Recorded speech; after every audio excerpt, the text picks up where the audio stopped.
안녕하세요. 오늘 저희가 받은 자료 묶음을 보고 처음 든 생각이 이 네 가지 이야기가 어떻게 연결되지 이거였어요. 하하, 그렇죠. 하나는 고대 왕의 전쟁 기록이고 다른 건 정체성에 대한 편지, 또 다른 건 불평 많은 선지자 이야기, 마지막은 예수님의 행적이잖아요. 네네. 전혀 다른 시공간, 전혀 다른 이야기처럼 보이는데요. 맞습니다. 그래서 이게 마치 네 개의 다른 열쇠를 받은 것 같아요. 아, 열쇠요? 네. 역대상의 전쟁, 베드로전서의 정체성, 요나서의 순종, 그리고 누가복음의 선포. 이 네 개의 열쇠가 과연 하나의 문을 여는 데 사용될 수 있을지 한번 맞춰보는 거죠. 와, 그거 재밌겠네요. 오늘 저희의 미션은 그럼 명확하네요. 이 네 개의 독립적인 것처럼 보이는 자료들 사이에 숨겨진 연결고리를 찾아서 하나의 큰 그림으로 엮어보는 것. 맞습니다. 좋습니다. 그럼 첫 번째 열쇠부터 시작해보죠. 역대상 19장과 20장, 다윗 왕의 전쟁 이야기. 이 부분은 정말 뭐랄까 영화의 한 장면 같아요. 그렇죠. 다윗이 그야말로 전쟁의 신처럼 묘사되는데 엄청난 승리를 거두잖아요. 맞습니다. 암몬과 아람의 연합군, 그리고 거인 골리앗의 후손도 유명한 블레셋까지 당시 최강의 적들을 상대로 연전연승을 거두는 장면이죠. 네. 자료를 보면 다윗이 아람 병거 7,000대의 군사와 보병 4만 명을 죽였다는 식으로 구체적인 전과가 아주 상세하게 기록되어 있거든요. 와, 누가 봐도 다윗의 군사적 역량이 정점에 달했다는 걸 보여주는 대목입니다. 그렇죠. 그런데 여기서 진짜 흥미로운 지점은 이 이야기의 초점이 다윗의 위대함에만 맞춰져 있지 않다는 점이에요. 정확히 보셨습니다. 자료를 자세히 뜯어보면 승리의 원인을 좀 다른 곳에서 찾고 있는 것 같아요. 네, 이 기록의 핵심은 다윗이 강했다가 아니라 하나님이 다윗과 함께 하셔서 이기게 하셨다는 겁니다. 아, 승리의 주체가 다르군요. 그렇죠. 승리의 주체가 다윗이 아니라 하나님으로 명시되어 있죠. 다윗의 용맹과 전략이 분명히 있었겠지만 이 이야기의 저자는 그 모든 것을 가능하게 한 궁극적인 힘이 따로 있었다고 분명히 선을 긋고 있습니다. 알겠습니다. 그런데 한편으론 이런 생각이 드네요. 다윗의 승리가 하나님의 힘 덕분이라고 하지만 결국 전쟁터에서 칼을 휘두르고 피를 흘린 건 다윗과 그의 군대잖아요. 네, 물론이죠. 개인의 노력이나 희생은 대체 어디까지 의미가 있는 걸까요? 이게 자칫하면 나는 가만히 있어도 신이 다 알아서 해준다. 이런 식으로 오해될 수도 있을 것 같거든요. 아주 중요한 질문입니다. 이 본문은 개인의 노력을 폄하하는 게 아니에요. 오히려 관점의 전환을 요구하는 거죠. 관점의 전환이요? 네. 세상은 승리하면 내가 잘나서 라고 말하고 패배하면 내가 부족해서 라고 말하잖아요. 그렇죠. 모든 원인과 결과를 개인의 능력 안에서 찾으려고 하죠. 하지만 이 자료는 그 프레임을 깨뜨립니다. 우리가 최선을 다해 노력하더라도 승패를 결정짓는 궁극적인 변수는 우리 손 밖에 있다는 사실을 인정하라는 겁니다. 아, 내 노력은 과정의 일부일 뿐 결과의 전부는 아니라는 겸손한 인식이 담겨 있죠. 관점의 전환이라는 말씀이 확 와닿네요. 내가 이뤄낸 승리가 아니라 나에게 주어진 승리라고 생각하는 순간 모든 게 달라질 것 같아요. 맞습니다. 뭐랄까, 안전장치 같기도 하고요. 바로 그거죠. 승리의 영광을 독차지하지 않고 실패의 절망에 잠식당하지 않게 하는 것. 그게 바로 승리의 주인이 내가 아님을 아는 데서 오는 지혜입니다. 그렇군요. 승리가 주어진 것이라는 관점, 이게 굉장히 중요하네요. 그런데 여기서 바로 다음 질문이 생겨요. 누가 그런 승리를 받을 자격이 있는 걸까요? 네. 아무나 가능한 건 아닐 텐데요. 마침 다음 자료인 베드로전서가 바로 그 자격, 즉 정체성에 대해 이야기하는 것 같아서 정말 흥미롭습니다. 정확한 연결입니다. 전쟁터라는 외부 세계에서 이제 우리의 내면으로 깊이 들어가는 느낌이네요. 네. 베드로전서는 하나님의 사람의 정체성이 어디에 기반하는지를 아주 선명하게 보여줍니다. 세상적인 기준, 예를 들어 재산, 학벌, 가문 같은 것들이 아니라고 단호하게 선언하죠. 네. 핵심 구절을 제가 직접 읽어드리는 게 가장 좋을 것 같아요. 너희 조상이 물려준 헛된 행실에서 대속함을 받은 것은 은이나 금같이 없어질 것으로 된 것이 아니요 오직 흠없고 점없는 어린 양 같은 그리스도의 보배로운 피로 된 것이니라. 보배로운 피라는 표현이 나오네요. 솔직히 이 피라는 비유가 현대인에게는 좀 낯설고 강하게 들릴 수 있죠. 그렇죠. 이게 구체적으로 무슨 뜻인가요? 없어지는 금이나 은과 대조되는 개념이라는 건 알겠는데 좀 더 깊이 설명해 주실 수 있나요? 좋은 질문입니다. 고대 사회에서 피는 생명 그 자체를 의미했습니다. 아, 생명이요? 네. 그리고 가장 중요한 계약이나 맹세는 피를 나누며 맺었죠. 되돌릴 수 없는 목숨을 건 약속의 상징이었습니다. 그렇군요. 그러니 보배로운 피로 값을 치렀다는 건 누군가가 자신의 생명, 자신의 전부를 걸고 당신의 가치를 보증했다는 뜻입니다. 금이나 은 같은 재산과는 차원이 다른 존재론적인 가치를 부여받았다는 선언이죠. 와, 잠깐만요. 그럼 다윗의 외부적인 승리랑 베드로가 말하는 이 내면의 정체성이 사실은 동전의 양면이라는 말씀이신가요? 바로 그겁니다. 오늘 탐구의 첫 번째 아하 순간이네요. 다윗의 승리가 그의 손 밖에서, 즉 하나님으로부터 주어진 것이었던 것처럼 우리가 승리하는 자의 자격을 갖는 건 역시 내 안에 어떤 조건이나 노력으로 성취하는 것이 아니라는 겁니다. 아, 외부로부터, 즉 그리스도를 통해 주어진 것이라는 거죠. 승리의 근원도 승리할 자격도 모두 외부에서 온다는 점에서 정확히 같은 논리가 적용되는 거예요. 이제 알겠습니다. 내가 뭘 해서 자격을 얻는 게 아니라 이미 값을 치르고 보증받은 신분이기 때문에 자격이 있다는 거군요. 맞습니다. 세상이 우리에게 끊임없이 너의 가치를 증명해봐 라고 요구하는 것과는 완전 정반대의 이야기네요. 이건 정말 놀라운데요? 그렇죠? 사실 이 구절은 저에게도 개인적으로 큰 위로가 돼요. 네. 우리가 스스로의 가치를 증명하기 위해 얼마나 애쓰며 사나요? 그런데 이 본문은 그럴 필요 없다. 너의 가치는 이미 확정되었다고 말해주니까요. 이 새로운 정체성이 바로 어떤 시련 속에서도 흔들리지 않는 산소망의 근거가 되는 겁니다. 자, 그럼 정리를 좀 해보죠. 승리는 주어지는 것이고 그 승리를 받을 자격 역시 이미 부여받은 정체성에서 나온다. 좋습니다. 그럼 이런 엄청난 가치를 부여받은 사람은 그다음 뭘 해야 할까요? 이 특별한 정체성이 필연적으로 사명으로 이어진다는 걸 보여주는 것 같습니다. 네, 요나의 이야기는 정체성과 사명의 관계를 아주 극적으로 보여주죠. 하나님의 명령을 피해 도망치던 요나가 물고기 뱃속에서 자신의 정체성을 다시 깨닫고 결국 마지못해 거대한 성읍 니느웨로 향하죠. 네.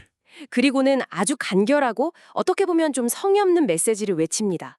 40일이 지나면 니느웨가 무너지리라. 이게 전부였어요. 그런데 결과는 상상을 초월하죠.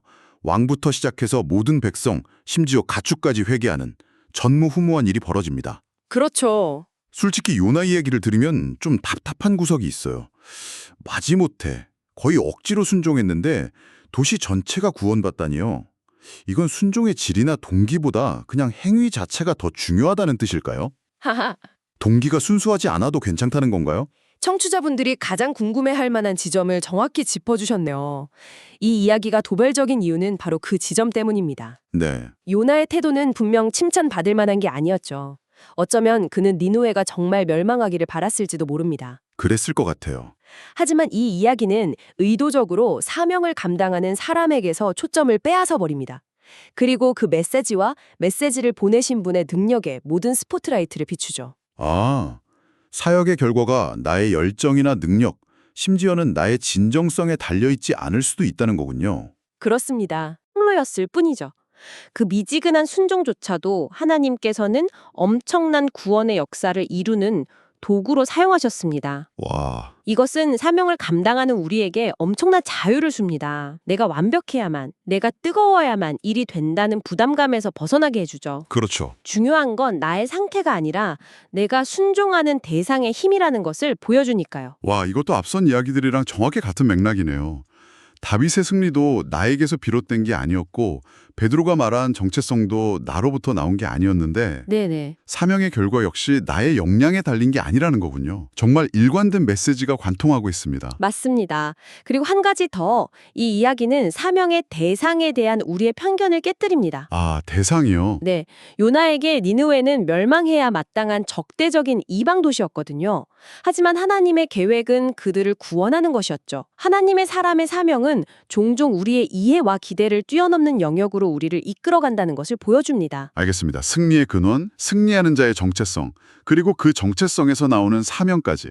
이제 마지막 퍼즐 조각이 남았네요. 네, 이 사명의 구체적인 내용, 그 핵심은 과연 무엇일까요? 마지막 자료인 누가복음 8장에서 예수님의 사역을 통해 그 최종적인 답을 찾아볼 수 있을 것 같습니다. 네, 이 누가복음 자료는 앞서 나온 모든 개념들을 하나로 모아서 완성하는 역할을 합니다. 아, 종합편이군요. 그렇죠. 본문은 예수님의 사역의 중심축을 명확하게 정의합니다. 예수께서 각 성과 마을에 두루다니시며 하나님의 나라를 선포하시며 그 복음을 전하실세. 바로 이것, 하나님 나라의 복음을 전하는 것이 사명의 최종 목적지입니다. 그 하나님 나라라는 말이 사실 좀 추상적으로 들릴 때가 많습니다. 맞아요. 교회를 다니시는 분들에게도 익숙하지만 막상 설명하려면 어려운 개념일 수 있고요. 이 자료를 보면 예수님이 그냥 말로만 하나님 나라가 왔다고 선포하신 게 아닌 것 같은데요. 바로 그 점이 핵심입니다. 예수님이 선포한 하나님 나라는 미래에 올 막연한 천국이나 추상적인 교리가 아니었습니다. 그럼 뭐였죠? 그것은 지금 여기에 침투하는 실제적인 능력이었죠.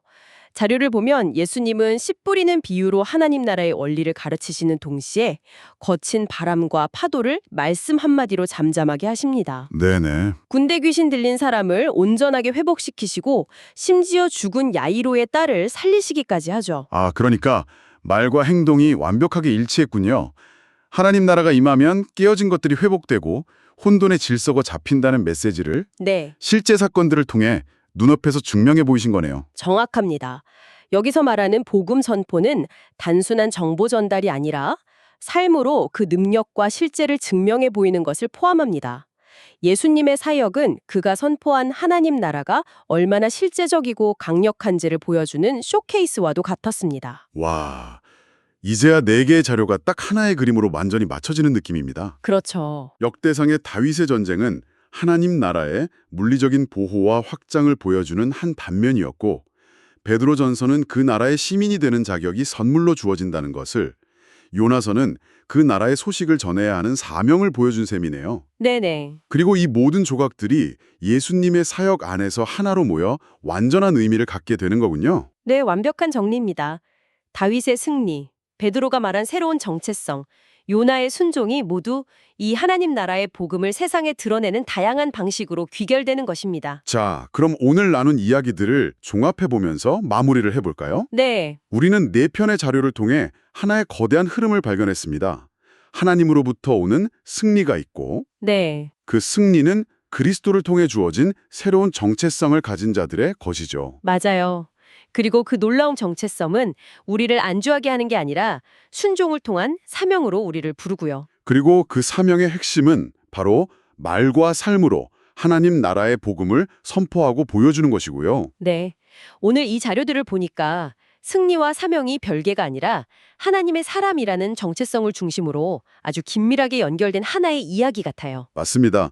승리는 사명을 위한 동력이 되고 사명은 승리의 목적이 되는 셈이죠. 아, 승리는 동력, 사명은 목적. 네, 다윗의 승리는 그 자체로 끝나는 게 아니라 그가 하나님의 사람임을 증명하고 이스라엘 공동체가 감당해야 할 더 큰 사명을 위한 기반이 되었던 것처럼 말입니다. 마찬가지로 우리가 베드로전서에서 말하는 새로운 정체성을 얻었다는 사실은 그냥 기뻐하고 끝날 일이 아니라 요나처럼 때로는 내키지 않더라도 순종해야 할 사명으로 이어진다는 거군요. 것이네요. 네, 그리고 그 사명의 구체적인 내용은 예수님의 삶을 통해 명확해졌고요. 맞습니다. 바로 우리의 말과 삶을 통해 이 세상에 깨어진 곳에 하나님의 질서와 회복, 생명이 임하는 것을 보여주는 것. 그것이 바로 하나님 나라의 복음을 살아내는 것이라 할 수 있습니다. 오늘 나눈 이야기들을 곱씹어 보시면서 청취자분께 마지막으로 이런 질문을 하나 던져드리고 싶습니다. 네. 오늘 우리가 살펴본 자료들은 한결같이 승리와 사명을 내가 힘들게 쟁취해야 할 과업이 아니라 이미 주어진 정체성에서 자연스럽게 흘러나오는 선물이나 소명으로 묘사하잖아요. 그렇죠.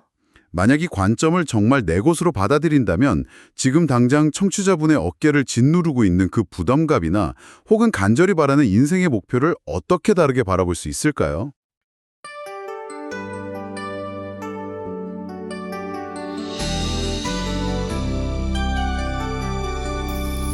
다윗이 나간 전쟁터마다 만군의 주께서 함께 계셨네. 암몬과 아람의 연합군 앞에서도 하나님의 바람에 승리를 얻었네. 오, 나는 주님의 택하신 사람은 없고 점 없는 어린 양의 피로 구속받았네. 하나님 나라의 복음을 선포하는 사명, 주님 주시는 승리와 기쁨으로 살리. 헛되는 그만인 보배로운 피로 우리의 정체성을 새롭게 하셨네. 세상적인 기준으로 나를 정의하지 않고 거룩한 산 소망을 품고 살아가네. 오, 나는 주님의 택하신 사람은 없고 점 없는 어린 양의 피로 구속받았네. 하나님 나라의 복음을 선포하는 사명, 주님 주시는 승리와 기쁨으로 살리. 요나는 거부했던 그 사명이라도 니느웨의 외게는 주님의 뜻이었네. 나의 편견과 고집을 내려놓고 택하심 입은 자의 사명에 순종하리. 예수님은 각 성과 마을 다니시며 하나님 나라의 복음을 선포하셨네. 말씀과 능력으로 병든 자 고치시니 우리의 삶도 복음의 증거 되게 하네. 다윗의 승리와 요나의 순종을 기억하며 나에게 주신 사명 온전히 감당하리. 주님과 동행하며 기쁨으로 살리. 영원하신 주님께 영광 돌리리.